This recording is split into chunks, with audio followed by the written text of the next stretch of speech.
Let's see what happened after February Revolution. This is the topic after February. तो इसमें ये बताया जाएगा कि फरवरी रेवोल्यूशन के बाद जो है रसिया में क्या हुआ। तो फरवरी रेवोल्यूशन के बाद army officials, land owners, industrialist, इन सब पे जो है प्रोविजनल गवर्नमेंट का प्रभाव था। मतलब ये सब जो है सपोर्टर थे प्रोविजनल गवर्नमेंट के। बट जो लिबरल्स थे और जो सोशलिस्ट थे, ये लोग जो है एक इलेक्टेड गवर्नमेंट चाहते थे। ये चाहते थे कि वहाँ पे जो है एक इलेक्टेड गवर्नमेंट बने, जैसा कि प्रोविजनल गवर्नमेंट ने भी प्रॉमिस किया था। जो रिस्ट्रिक्शन था पब्लिक मीटिंग पर एसोसिएशन बनाने पे, वो सब हटा लिया गया।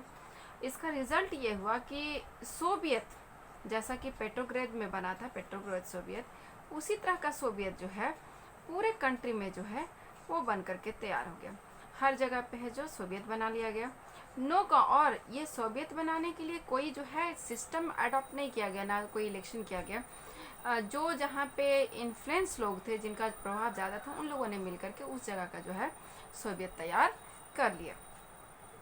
अप्रैल 1917 में क्या हुआ, व्हाट हैपेंड इन अप्रैल 1917?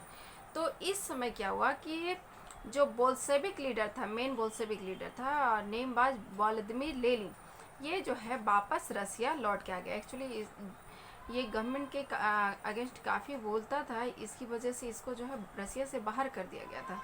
लेकिन जैसे ही जो है रसिया में मोनार्की हटा, उसको इसे मौका मिला और ये रिटर्न हो गया रसिया। जैसे ही ये वापस आया, ही एंड द बोल्शेविक्स, ये शुरू से ही जो है फर्स्ट वर्ल्ड वार का विरोध कर रहे थे, इसलिए इन लोगों ने आते के साथ जो है वर्ल्ड वार का विरोध करना शुरू कर दिया। और he felt it was time for Soviet to take over power, और उसने ये सोचना शुरू किया कि यही वो टाइम है जबकि जो है पावर को सीज किया जा सकता है, पावर को जो है अपने हाथ में ये लोग ले सकते हैं। मतलब बोल्शेविक्स और लेनिन ये सोच रहे थे। लेनिन ने आते के साथ 3 जो है डिक्लेरेशन दिया, 3 डिमांड रखे। सबसे पहला उसका डिमांड था the war to be brought to a close, मतलब जो वर्ल्ड वार चल रहा था उससे रसिया को बाहर निकल जाना चाहिए, लड़ाई बंद हो जानी चाहिए। लैंड जो है वो पीजेंट को ट्रांसफ़र हो जाना चाहिए, और जितने बैंक है वो सब के सब नेशनलाइज्ड हो जाने चाहिए। मतलब 3 डिमांड्स उसने जो है आते के साथ डिक्लेयर किए। और ये तीनों ही डिमांड जो है उस वक्त लेनिन के अप्रैल थीसिस के नाम से जाने गए। इसी को अप्रैल थीसिस बोला जाता है, जिसमें जो है लेनिन ने जो है 3 डिमांड्स रखा था। इसके साथ उसने ये भी आर्गुमेंट किया कि बोल्शेविक पार्टी का नाम बदल दिया जाना चाहिए, और उसने बोल्शेविक पार्टी का नया नाम जो सजेस्ट किया वो सजेस्ट किया कम्युनिस्ट पार्टी, ताकि लोग ये समझ सके कि जो बोल्शेविक पार्टी है उसके कुछ न्यू रेडिकल एम है और वो उसको जल्द से जल्द अचीव करना चाह रहा है। मोस्ट जो लीडर्स थे बोल्शेविक पार्टी के, वो शुरू में अप्रैल जो थीसिस आया था लेनिन का, उससे काफ़ी सरप्राइज थे। उनको समझ में नहीं आ रहा था कितना जल्दी ये चीज़ें कैसे हो सकती हैं। लेकिन इसके बाद जो इंसिडेंट्स हुए उसमें उसने जो है अपने आप वहाँ पर ऐसा माहौल तैयार कर दिया। दे थॉट, उनका कहना था कि ये अभी वो समय नहीं है। मतलब जो बोल्शेविक्स के अदर लीडर्स थे वो ये सोच रहे थे कि अभी टाइम नहीं हुआ है कि जिसमें जो है अप्रैल थीसिस के जो डिमांड्स है वो फुलफिल किए जा सकते हैं। But what happened after that? लेकिन उसके बाद क्या हुआ?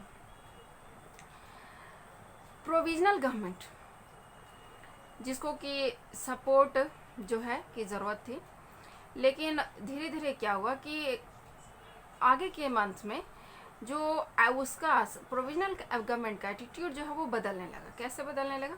हुआ ये कि समर सीजन आते आते वर्कर्स ने अपना मूवमेंट को तेज कर दिया। जितने भी वर्कर्स थे इंडस्ट्रीज में, उन लोगों ने अपने मूवमेंट बढ़ा लिए। जैसे इंडस्ट्रियल एरिया में फैक्ट्री कमेटी बनने लगी, और वो लोग जो है इंडस्ट्रिस्ट लोग से, जो मालिक थे, ऑनर थे, उनसे जो है वो क्वेश्चन करने लगे। उन्हें वेटर वेज चाहिए था, उन्हें जो है वर्किंग आवर रिड्यूस करना था। इसी डिमांड को फुलफिल करने के लिए ट्रेड यूनियंस भी बनने लगे, बहुत सारे ट्रेड यूनियंस बन गए। इवन कि आर्मी में भी सोल्जर्स कमेटी बना लिया। आर्मी जो कि काफ़ी डिसिप्लिन में रहना चाहिए, लेकिन वहाँ पर आर्मी में भी बहुत सारे सोल्जर्स कमेटी बन गए। जून आते आते जो है 500 सोवियत ने जो है आपने अपने रिप्रेजेंटेशन जो है all Russian Congress of Soviet को भेज दिया, जो कि पेट्रोग्रेड में था। मतलब ये मांगा नहीं गया था, ये खुद से लोगों ने अपने अपने रिप्रेजेंटेटिव्स जो है वहाँ भेज दिए। प्रोविजनल गवर्नमेंट ने देखा कि उसका पावर घट रहा है, उसका प्रभाव घट रहा है, और बोल्शेविक्स जो है जिसका लीडरशिप लेनिन कर रहा था, उसका इफेक्ट बढ़ रहा है। ये डिसाइडेड, इसलिए जो है प्रोविजनल गवर्नमेंट ने ये डिसाइड किया कि अब जो है जो डिसकंटेंट बढ़ रहा है उसके खिलाफ जो है वो सख्त कार्रवाई करेगा, मतलब प्रोविजनल गवर्नमेंट करेगा। इसके बाद जो है प्रोविजनल गवर्नमेंट ने जो है वर्कर्स को जो है जो रेसिस्ट कर रहे थे फैक्ट्रीज में, उनको अरेस्ट करना शुरू कर दिया। जो लीडर्स वर्कर्स के लीडर थे उनको अरेस्ट किया जाने लगा। जितने भी पॉपुलर डेमोन्स्ट्रेशन थे stage by the Bolshevik in July 19 sternly repress, मतलब सब पे जो है कार्रवाई की जाने लगी। बहुत सारे बोल्शेविक लीडर्स को तो भागना पड़ा, छिपना पड़ा कहीं ना कहीं जा करके। मतलब यहाँ ये हुआ कि अब जो है प्रोविजनल गवर्नमेंट जो है वो वर्कर्स के अगेंस्ट काम कर रही है, और जो बोल्शेविक पार्टी है वो जो है अब वो सपोर्ट में खड़ी हो गई है वर्कर्स के। ये तो सिटीज़ में हो रहा था। कंट्री में क्या हो रहा था? तो कंट्री में क्या हुआ कि पीजेंट्स और जो सोशलिस्ट रेवोल्यूशनरीज थे के लीडर थे, उन लोगों ने जो है लैंड रीडिस्ट्रीब्यूशन का जो थ्योरी दिया गया था लेनिन का, उस पर काम करना शुरू कर दिया। लैंड कमेटी वहाँ पर बन गई टू हैंडल दिस केस, मतलब वहाँ पे लोगों ने जो अपनी अपनी कमेटी बना ली और लैंड रीडिस्ट्रीब्यूशन का डिमांड रखना शुरू कर दिया। और इनको इनकरेज किया सोशलिस्ट रेवोल्यूशनरीज ने।